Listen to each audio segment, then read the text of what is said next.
Welcome to everyone.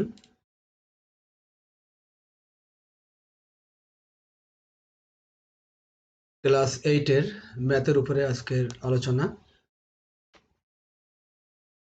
Chapter 2 profits, অর্থাৎ 2 নম্বর যে চ্যাপ্টারটা মুনাফা, এইটার উপরে আজকে আমরা আলোচনা করব। আশা করি তোমরা সকলে মনোযোগ দিয়ে শুনবে এবং আলোচনাগুলোকে এনজয় করবে। ম্যাথমেটিক্স ক্লাস 8 এর। তোমরা জানো আমাদের কন্টেন্টে মোট 11টা চ্যাপ্টার্স আছে। আমরা সেকেন্ড চ্যাপ্টার প্রফিটস নিয়ে আলাপ করব। এটা বাংলা সূচিপত্র, আমরা এটা সংগ্রহ করেছি।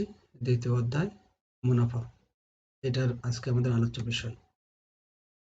আমরা প্রথম চ্যাপ্টারে লেখা আছে প্রফিটস। এই প্রফিটস সম্পর্কে আমরা এই চ্যাপ্টারটা সেন্টার বাই প্রফিটস। আমরা প্রফিটস নিয়ে আমরা কিছু কথা বলবো। যেহেতু এটা শুরুতেই লেখা আছে, আমাদের শুরুতে একটা topic, in day to day life all of us are associated with buying and selling mutual transactions.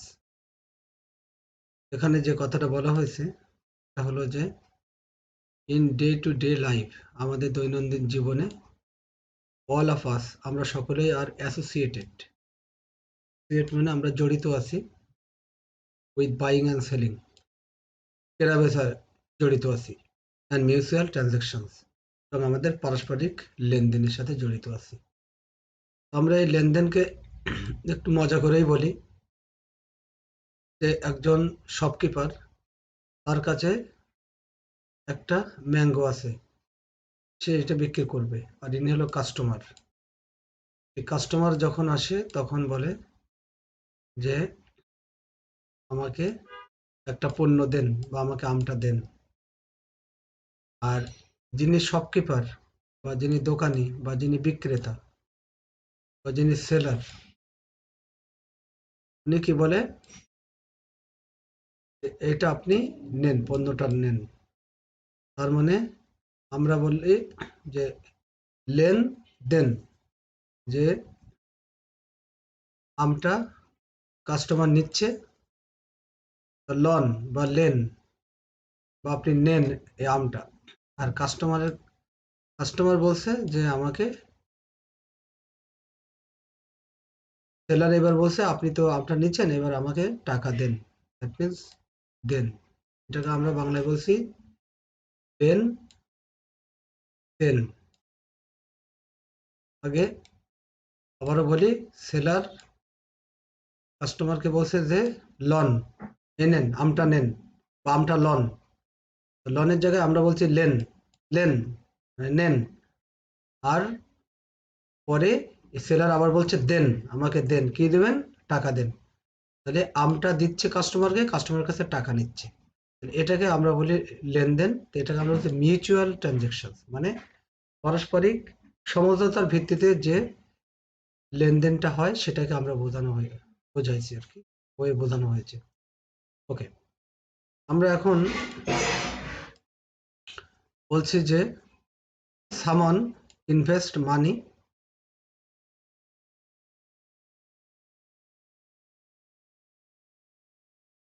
In industry. কেউ কোনো কারখানায় বিনিয়োগ করতে পারে, প্রডিউস কমোডিটিস, সে পণ্য উৎপাদন করতে পারে, অ্যান্ড সেল দোজ কমোডিটিস, এবং সে পণ্যগুলো বিক্রি করতে পারে টু দ্য হোলসেল ট্রেডার্স, মানে যিনি পাইকারি বিক্রেতা, ইন দ্য মার্কেটস, বাজারের। Then the wholesale traders sell those commodities to the retail traders, মানে এই হোলসেল রিটেল ট্রেডার্সের কাছে বা বিক্রেতার কাছে এটা বিক্রি করতে পারে। Finally the retail trader sell their commodities to the common buyer, সাধারণ যে ক্রেতা তাদের কাছে বিক্রি করতে পারে। দ্যাট মিনস এখানে যে বিষয়টা বলা হয়েছে আমরা এভাবে বলি, এটা হলো ইন্ডাস্ট্রি। ইন্ডাস্ট্রিতে প্রডিউস হচ্ছে বা প্রডিউস কমোডিটিস, এখানে পণ্য উৎপাদন হচ্ছে অ্যান্ড সেল দোজ কমোডিটিস, এবং পণ্যগুলো এই কারখানা থেকে, এই ম্যানুফ্যাকচারিং সেন্টার থেকে বা মেকিং সেন্টার থেকে, যেখানে পণ্যটা উৎপাদন হচ্ছে, এখান থেকে পণ্যটা সেল করছে। সেল করছে কোথায়? সেল করছে হোলসেলারের কাছে। যারা হোলসেলার তাদের কাছে পণ্যটা বিক্রি করছে।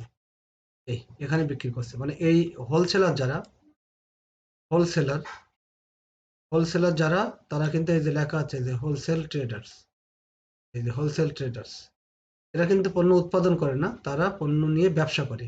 উৎপাদন করছে কারা? ইন্ডাস্ট্রি, এরা উৎপাদন করছে।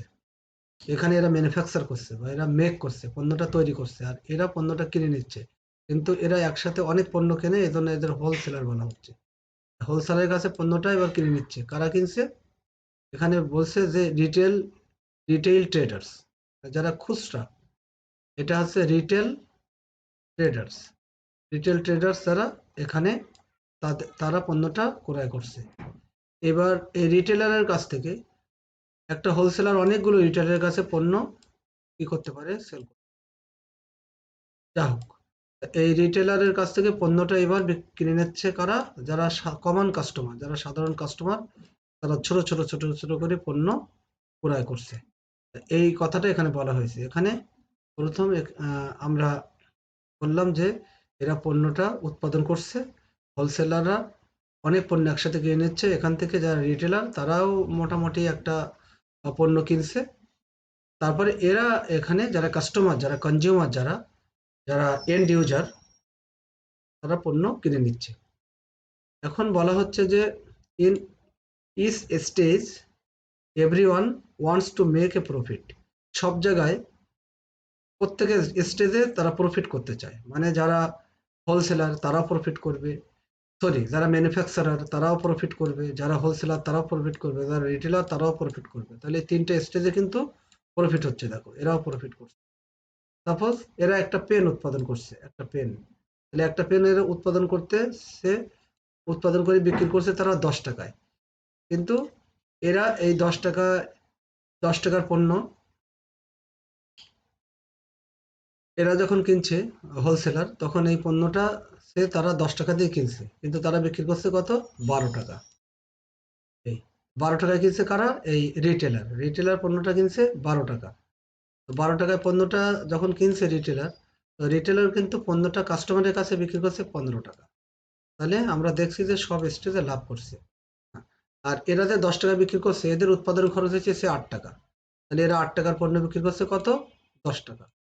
আর এরা 10 টাকা দিয়ে কিনে এরা বিক্রি করছে 12 টাকা, 12 টাকা per piece of pen. Per pieces of pen এরা 12 টাকায় কি করছে? বিক্রি করছে। তাহলে এদের লাভ হচ্ছে 2 টাকা। আবার এরা 12 টাকায় কিনছে আর কি, দ্যাট মিনস রিটেলার 12 টাকায় কিনে এরা বিক্রি করছে 15 টাকা। তাহলে এই 15 টাকা, তার মানে এখানে 3 টাকা লাভ করছে। এই মোটামুটি একটা মানে আমরা বলতে পারি যে এই প্রোডাক্টটা এভাবেই একটা কাস্টমারের কাছে পৌঁছাচ্ছে। But there may also be loss due to different causes. বলছে এখানে লাভ না, এই পণ্যটা কারো লসও হতে পারে due to the fall of market price. Market price যদি ফল করে তাহলে পণ্যটা আবার লস হতে পারে। যেমন এরা 8 টাকার উৎপাদন খরচ, আহ, হতে পারে যে এটা 7 টাকায় বিক্রি করলো, তাহলে এদের 1 টাকা লস হলো। এরকম again we deposit hour money in the banks for safety. আমরা যেমন ব্যাংকে টাকা রাখি আমাদের সেফটির জন্য, bank invest that money in different sectors. তারা বিভিন্ন সেক্টরে এই মানিটা আবার বিনিয়োগ করে ব্যাংক। এই যে ব্যাংকে আমরা যে টাকাগুলো রাখি, এই টাকাগুলো কাস্টমারদের যে টাকা, ক্লায়েন্টের যে টাকা, ব্যাংক কি করে এই টাকাগুলো আবার বিভিন্ন খাতে তারা বিনিয়োগ করে। সেটাই বলা হয়েছে and makes a profit, এবং তারা এখান থেকে লাভ অর্জন করে, তারা মুনাফা তৈরি করে। Bank also give profits to the ডিপোজিটার্স। Bank যারা ডিপোজিটার, অ্যাকচুয়ালি এরা হলো ডিপোজিটার্স। ডিপোজিটাররাই তো টাকাটা রাখে ব্যাংকে। তাহলে এই যে ইনভেস্ট করে ব্যাংক, তাহলে ইনভেস্ট থেকে যে লাভটা পায়, এই লাভটা ব্যাংক পায়, ব্যাংক এই লাভটা আবার কি করে? ডিপোজিটারদের একটা অংশ ডিস্ট্রিবিউট করে, ডিভিডেন্ড ডিক্লেয়ার করে। Therefore everyone needs to have a clear idea about the investment and the profit. এখানে বলা হচ্ছে যে আমাদের সবার কি দরকার? Needs to have a clear idea, একটা পরিষ্কার ধারণা থাকা দরকার অ্যাবাউট দ্য ইনভেস্টমেন্ট, মানে ইনভেস্টমেন্টে বিনিয়োগ সম্পর্কে একটা ধারণা থাকা দরকার, অ্যান্ড দ্য প্রফিট, এবং লাভ সম্পর্কে। ইন দিস চ্যাপ্টার, এই চ্যাপ্টারে we have discuss profits and losses. আমরা এই চ্যাপ্টারে প্রফিট এবং লস নিয়ে আলাপ করেছি, স্পেশালি প্রফিটস। স্পেশালি আমরা প্রফিটস নিয়ে কথা বলেছি। ওকে, মুভ টু নেক্সট স্লাইড। এই চ্যাপ্টার থেকে আমরা কি শিখবো? এখানে আমাদের বেশ কয়েকটা পয়েন্ট আছে, পয়েন্টগুলো আমরা একটু দেখে নেই। পয়েন্টটা হলো এক্সপ্লেন হোয়াট প্রফিট ইজ। আমরা প্রফিটটা কি সে সম্পর্কে আমরা জানার চেষ্টা করব। তারপরে আমরা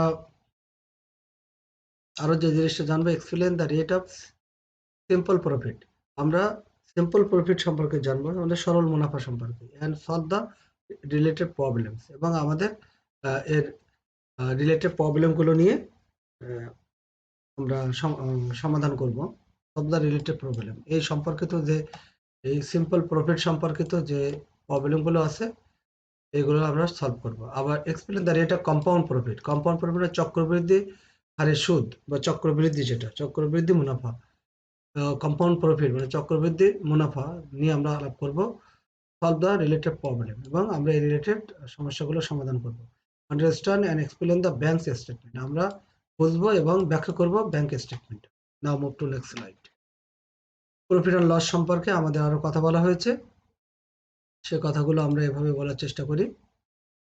এটা হলো যে a businessman adds the shop rent. একজন বিজনেসম্যান কি করেন যে ads the shop rent, transport cost and other related এক্সপেন্ডিচার্স with the buying price. Suppose আমরা একটা উদাহরণ দিয়ে বলি যে এটা হলো গাজীপুর। গাজীপুরে থেকে একটা প্রোডাক্ট আমরা নিয়ে আসছি ঢাকাতে। ঢাকাতে যখন আমরা একটা প্রোডাক্ট নিয়ে আসবো, say shop rent, transport cost and related expenditure with buying price. Gazipur থেকে আমরা যখন একটা জিনিস বাই করছি বা ক্রয় করছি, তাহলে আমরা আগে উদাহরণে একটা পেনের কথা বললাম, আমরা এখানে এখন একটা আমব্রেলা বা একটা ছাতার কথা বলছি। তো একটা ছাতা আমরা গাজীপুর থেকে 200 টাকায় কিনছি। এই 200 টাকায় ছাতাটা কেনার পরে এই ছাতাটার কিন্তু ট্রান্সপোর্টেশন কস্ট একটা আছে। দ্যাট মিন গাজীপুর থেকে ঢাকায় ছাতাটা আনতে আমাদের খরচ হলো, উদাহরণ আর কি, 10 টাকা। এবং আদার রিলেটেড এক্সপেন্ডিচার, এবং ছাতাটা আমরা যখন নিয়ে আসবো তখন এই ছাতাটার সাথে রিলেটেড আরো কস্ট হলো সাপোজ 5 টাকা। এবার আমরা ঢাকাতে যে শপটায় ছাতাটা বিক্রি করব সেটার একটা রেন্ট আছে, শপ রেন্ট বা দোকান ভাড়া। দোকান ভাড়া ছাতাটার জন্য লাগলো সে আরো 10 টাকা। তাহলে এখানে তোমরা খেয়াল করো বন্ধুরা, তাহলে 210, 10, 5, তাহলে 215, 225, সরি 225, অর্থাৎ 225 টাকা লাগলো এই ছাতাটার। ও আমাদের ছাতাটার কস্ট এখন 225 টাকা। তো এই জন্য এই কথাটা বলা হয়েছে যে businessman adds the shop rent, say এই শপের রেন্ট যোগ করে কিসের সাথে? বাইং প্রাইসের সাথে। অর্থাৎ বাইং প্রাইস ছিল 200 টাকা, তার সাথে সব রেন্ট, ট্রান্সপোর্টেশন কস্ট এবং আদার রিলেটেড এক্সপেন্ডিচারটা ওর সাথে অ্যাড করে of commodities and fix the actual cost price. এই যে আমরা 225 টাকা পেলাম, এটা হলো এখন actual cost and briefly the cost price, এবং সংক্ষিপ্ত হয়ে এটা আমরা কস্ট প্রাইস বলছি।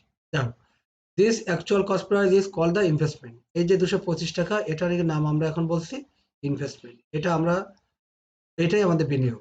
And this investment is considered to be the buying price for determining profit or loss. এবং এটাকেই আমরা কনসিডার করি, এটা বিবেচনা করি আমাদের বাইং প্রাইস হিসাবে। To be the buying price for determining profit or loss. মানে আমরা এখন এই ছাতাটা সাপোজ বিক্রি করলাম কত টাকা? 250 টাকা। আমরা 250 টাকা যদি বিক্রি করি, তাহলে আমাদের এখন আমাদের কস্ট প্রাইস আমাদের কনসিডার করতে হবে 225, তাহলে আমাদের প্রফিট কত হচ্ছে? নাও আওয়ার প্রফিট উইল বি 25 টাকা। Clear to everyone? Okay, so এখানে আমরা যদি মনে করি না আমরা ছাতা 200 টাকায় পারচেস করেছি, আমাদের বাইং কস্ট 200 টাকা হবে, তাহলে ভুল হবে সেটা। তাহলে হয়তো কেউ যদি মনে করে যে আমরা 250 টাকা বিক্রি করছি, আমাদের ছাতাটা কেনা ছিল 200 টাকা, তাহলে বাহ, আমাদের প্রফিট হলো 50 টাকা। এটা চিন্তার কোনো অবকাশ নাই, এটা চিন্তা করা যাবে না, because of just after considering all the cost we need to be calculated or considered our cost price. Our cost price 2 to 5 টাকা, তাহলে আমাদের প্রফিট হবে 25 টাকা। I think everybody is clear. Now I make it clear, the price of selling the commodities is its selling price. এটাকে আমরা selling price বলছি 250 কে selling price. If selling price is more than its cost price, there will be a profit. Selling price টা যদি cost price আমাদের 225 টাকা, এটা C মানে cost, S মানে sell, বলছি selling price টা যদি cost price এর যদি greater হয়, বড় হয়, তাহলে more হয়, তাহলে সেটাকে আমরা বলছি profit। আবার বলছি যে again, if the cost price and the selling price are if the selling price is less than the cost price, selling price টা যদি cost এর থেকে কম হয়, that means আমাদের 225 টাকার পণ্য আমরা 215 টাকায় বিক্রি করেছি, তাহলে আমাদের 225 টাকায় যেটা কেনা ছিল সেটা 215 টাকায় আমরা সেল করেছি, তাহলে এখানে এই 10 টাকা কিন্তু আমাদের লস হবে। ওকে, আবার বলা হয়েছে যে again if the cost price and the selling price are equal, যদি ইকুয়াল হয়, সমান হয়, there will be no profit, সেখানে কোনো লাভ হবে না, কোনো লস হবে না, there will be no profit and no loss. Profit or loss is determined by its cost price. Profit আর লসটা নির্ধারণ করা হয় কস্ট প্রাইজের উপরে। এজন্য আমরা এখানে উই ক্যান রাইট বলছি profit equal to selling price minus cost price. তা আমরা জানি যে আমাদের এই অঙ্কের একটা সেলিং প্রাইস আছে, সেলিং প্রাইস হলো 250 টাকা, আর আমাদের কস্ট প্রাইস কত, 225। তাহলে এখানে আমরা বলছি যে এখানে 25 টাকা হলো আমাদের প্রফিট। এই যে প্রফিট কত, 25 টাকা, 25। আর লস কত, লস যদি আমরা ক্যালকুলেট করি তাহলে কস্ট প্রাইস আমাদের 225, আর সেলিং প্রাইস আমরা এখানে দেখাচ্ছি 215। এটা just it's an example, 215, 215, 215, anyhow এটা আমাদের 10 টাকা হবে লস। আশা করি সবাই বুঝতে পেরেছো। From the above relations, the cost price or the selling price can be determined. For comparison, profit or loss is also expressed in percentage. এই profit and loss টা আমরা পার্সেন্টেজে প্রকাশ করব। ওকে, নাও we move to next slide. এখানে আমরা একটা অঙ্ক দেখব, খুব সহজে অঙ্কটা আমরা দেখতে পারবো আশা করি। সেটা হলো যে এখানে if a shopkeeper, একজন দোকানদার buys egg at টাকা 25 পার কট বা হালি, মানে এখানে কট মানে 4টা কথা বলা হয়েছে, যে 4টা, দ্যাট মিন্স 4টা কিনেছে 25 টাকা, বাই মানে কেনা, অ্যান্ড সেলস এবং বিক্রি করেছে অ্যাট 56 2 কট মানে 2 হালি, 2 হালি মানে 8টা ডিম বিক্রি করেছে সে 56 টাকা। How much profit will he make? এখানে খেয়াল করার বিষয়, এখানে কিন্তু সে কিনছে 4টা 25 টাকা দিয়ে, 4টা 25 টাকা, আর বিক্রি করেছে 8টা ডিম বা 2 হালি 56 টাকা। তাহলে 1 হালি ডিম কিনছে, 1 হালি বা 4টা 1 হালি ডিম কিনছে 25 টাকা, আর 2 হালি ডিম বিক্রি করছে 56 টাকা। তাহলে এখানে আমরা যদি মনে করি 1 হালি ডিম 25 টাকা, তাহলে 2 হালি ডিম কিনতে কত খরচ হবে, কত হবে বন্ধুরা, 50 টাকা হবে, 50 টাকা, 50। তাহলে 2 হালি ডিম এখন যদি মনে করি আমরা কিনেছি 50 টাকা, এবং 2 হালি ডিম আমরা এখন সেলস করেছি 56 টাকা, তাহলে একদম সাধারণ চোখে, আমাদের খোলা চোখে আমরা দেখতে পাচ্ছি যে এখানে আমাদের 6 টাকা লাভ হচ্ছে, 6 টাকা, তাই না? তাহলে আমাদের 6 টাকা প্রফিট হচ্ছে। আমরা ওইটা এখন দেখাবো যে এটা কত পার্সেন্ট আসলে প্রফিট। তাহলে আমাদের এখানে আরেকটা জিনিস আমরা বলার চেষ্টা করছি, সেটা হলো যে এখানে যে 50 টাকা, আমরা যে 50 টাকাটা দেখাচ্ছি, তোমরা একটু বন্ধুরা খেয়াল করো, এই 50 টাকার উপরেই কিন্তু আমাদের লাভ হচ্ছে 6 টাকা। এখন যদি বলি আমরা যে 100 টাকার উপর লাভ হবে কত, তাহলে 50 টাকার উপরে যদি আমাদের লাভ হয় 6 টাকা, তাহলে নর্মাল সেন্সে 100 টাকার উপর লাভ হবে কিন্তু কত, 12 টাকা বা 12%। আমাদের এটাই মোটামুটি আমাদের আনসার হবে।